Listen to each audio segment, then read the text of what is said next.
I'm nervous to deliver this message to you because it feels bigger than my body can hold. And maybe you know that feeling, that little voice inside of you that says, who am I? Who am I to have a message? Who am I to have a voice? Who am I to stand for something? Fear lives in me right now, and it's telling me those things right now. And it has my entire life. I was 6 years old the first time I made myself invisible. I remember it so clearly, hiding under a table at Chuck E. Cheese, shrinking on stage at church, praying nobody would look at me or hear me. And for years, I thought it was just my personality, or I was sensitive, and I am. I was shy, and I am very sensitive. I could feel the energy in the room. And I told myself, I'm not meant to have a voice. And here is what I know now: fear can disguise itself as personality. Fear can become so familiar you start calling it who you are, but fear is what you are holding. It is not who you are. It's moving through you.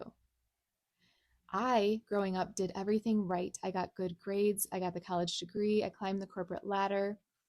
I had the life that looked so successful from the outside, but even while achieving and striving, I was performing and surviving, not fully in my body, not fully in my heart or my light. And I think this happens to so many of us. We are born a lighthouse, and then we are dimmed, layer by layer, situation by situation, dimmed through bullying, generational trauma, societal conditioning. And little by little, the light gets harder to see. Not because it's gone, but because something is telling you to silence it. And at 26 years old, the doctors told me I was infertile. I would never have children. The conviction in their voice shook me to my core because I knew I was here to be a mother. It was a deep knowing that rose up inside of me and said, watch me. And less than a year later, I held my miracle baby on my chest, her tiny hands wrapped around my finger. I'm holding her right now. The little thing I was told might never be possible was breathing in my arms. And that is when everything changed again. We survived a house fire when she was 3 months old. And I remember standing in the ashes of everything I had built, holding on to her with no shoes on my feet, not even a blanket for her.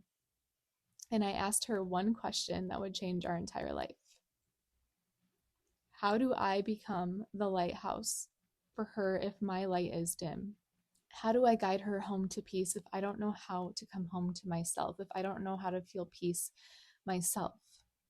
And that question lit a fire in me, an internal fire that has never gone out, because I realized my daughter didn't need me to stop the storm or the fire. She needed me to learn how to keep the light on. So I went looking and searching, and here is what I have found. We hire doctors for our physical health. We hire therapists for our mental health. But where do mothers go for their energetic health? Where do we go when your labs are normal, but your chest is so tight you cannot breathe? When you've talked through the story, but your body is still reacting, breaking out in hives and rashes. When your exhaustion is not something sleep can fix. That was the gap that I was called and guided to fill. And for a long time, I wanted someone else to fill it for me. I was begging God to tell me what to do, fix me, save me, looking at other people and books. But eventually I realized the missing piece wasn't that somebody else needed to heal me. The missing piece was that I was placed here to learn how to heal myself and hold my power empowered, because a lighthouse does not chase ships. A lighthouse does not swim into the sea and rescue everyone who is lost. And that's what we're taught to do. The lighthouse stands, it is rooted, it is lit from within. And because it holds its light, the people at sea can find their way home. And I have worked with so many mothers over the last 4 years when I started my business, and I have seen fear possess women so completely. that she felt she was drowning inside a dark cave no one else could see. And on the outside, she was packing lunches, she was answering emails, she was folding laundry, she was holding everyone's emotions, saying, I'm fine. But inside, she was not fine. She was freaking drowning. And then blaming herself for it. Why am I so reactive? Why can't I just be grateful? Why am I exhausted when I have the life I prayed for? And what I want to say to each and every one of you feeling this way is this: you are not failing. You're carrying fear that is ready to be released. You're carrying grief from your mother that you never knew how to feel or release. You're holding shame from your grandmother that she had to survive with, patterns that started long before you had the language for them because they were handed to you through your DNA. And your body is not betraying you. Your body is communicating with you. And healing begins when we stop ignoring the call. So how do we do that? We do this through what I call the source code. And it is 4 steps, simple enough to do before school pickup, powerful enough to change your freaking life. Number 1 is ground. Come back to the earth, come back to your body, come back to this moment. A lighthouse cannot float in the sea with everyone else. It has to be rooted into something greater than the storm, and that is divine, the divine creator. Connect. This is a waterfall of divine love from creator designed to flow through you, an unlimited source of peace, healing, and power that you have been conditioned to look outside of yourself for.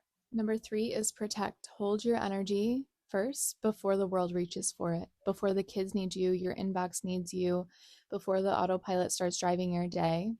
Because if the glass around the lighthouse is cracked, it's going to weaken, and so do we. Number 4 is align. Your heart and your higher mind need to be in coherence so you can receive the signal, your own intuition.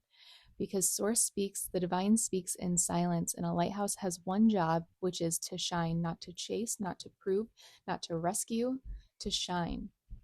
And this is what mothers were never taught. We were taught to jump into the sea, to swim toward every cry, every need, every demand. But nobody taught us to stand rooted in our own light first. Nobody told us our children don't need us drowning beside them. That's what we're doing. They need a mother who can call them home. And I want to try something with you right now. Place your hands in front of you, palms open, like this. Take one deep breath in through your nose, one deep breath out through your mouth, softening your shoulders, unclenching your jaw. Let your belly expand as you inhale, and as you exhale, let it all go. I am sending you loving light right now. And just notice if you can feel me sending this in your palms. You may feel tingling, warmth, maybe emotion, maybe me swiping, maybe nothing at all. And there is no right answer. The point is not to prove something to your mind. The point is to remember your body is always communicating. We are all connected. We are all one. And most of us were never taught to listen to this connection. We were taught to override it. And healing is not a one-time event. It is a reps game, like anything else. You don't go to the gym once and build strength forever. You don't take one breath and become peaceful forever. You practice. You return over and over and over again. Ground, connect, protect, align. Again in the morning. Again when the kids are screaming. Again when the email comes. Again when your chest gets tight. Again when you break out in hives. Again when the fear says, who are you to be doing that? And every time you come back, you teach your system something brand new. So pure. So true. I am safe. I can speak. I can receive. I can hold the message. I can hold the power. You teach the little girl underneath the table hiding. We don't need to hide anymore. And that is the real miracle. That is heaven, which is a state of being that you experience on earth. It is not that fear disappears. The miracle is that you stop letting the fear make your life smaller. The miracle is that the woman who hid underneath the table can stand on stages, speak like this. The miracle is that the mother who stood in the ashes wondering how to lead her daughter into peace sources the peace through her, becomes the peace she was called to teach. The miracle is that what almost broke you becomes the doorway to your message. So when fear comes up, and it will, oh, it will, don't shame it. Don't use it as proof you're not ready. We're never ready. We never feel ready. Sometimes fear means this matters. You are standing at the edge of who you used to be. There is an old version of you asking to be loved. And when that happens, come back to who you are right now. Ground, connect, protect, and align. Put your hand on your heart and breathe.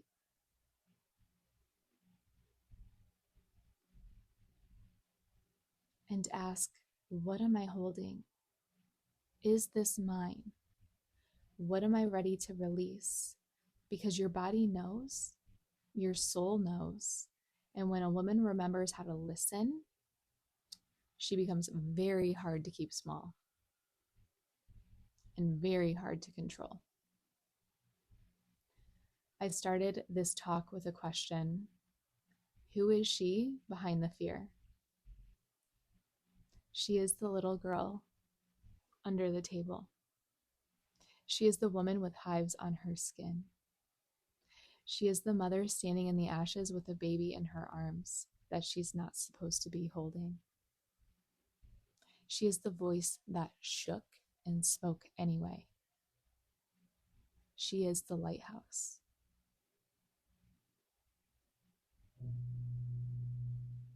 And she is you.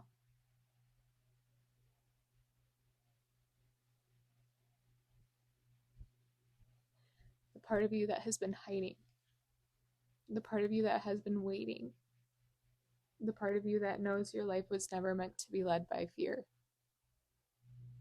And fear may still come. The storm may still rise. You sound like you're crying. The waves may still crash. Oh, honey, I am. But here is what changes. You will know how to come back to yourself each and every time. You will know how to ground when the world pulls you under. And I want that for you. You will know how to connect to the waterfall when you run dry. And I want that for you. You will know how to protect your light before the world reaches for it, and you deserve it. And you will know how to align with the truth your soul has always known. And from that place, something your family has never felt before starts moving through your home. And it's not forced, it's not performed, it's not purchased. It is freaking sourced from the divine love flowing through you. And it will change your life in all of the most beautiful, miraculous ways. Through the waterfall that fear dimmed, but could not destroy. That is not just healing. That is not just peace. That is unreasonable peace. That is what I mean by unreasonable peace. The kind that does not make sense given your circumstances. The kind that exists before the house gets quiet. The kind your children feel before you even say a word. The kind that moves through you into your lineage and your children, backward and forward, 7 generations. Through every generation that carried what you are finally choosing to put down. That is what is available to you. Not someday, I know your mind. Not when the kids are older, not when things calm down. Those are all excuses. Now, in the storm, in the mess, in the beautiful, exhausting, sacred chaos of your life, that is when you're called to be the lighthouse, rooted, sourced, lit from within, and unreasonably, impossibly, miraculously, extraordinarily at peace. I invite you to our next Awaken Her, which is a free 2-day live event where I will teach you all of this so you can embody it. You can join by commenting peace. The link is also in my bio. I would be honored to see you there. Sending so many blessings. Emery, do you have any messages for them?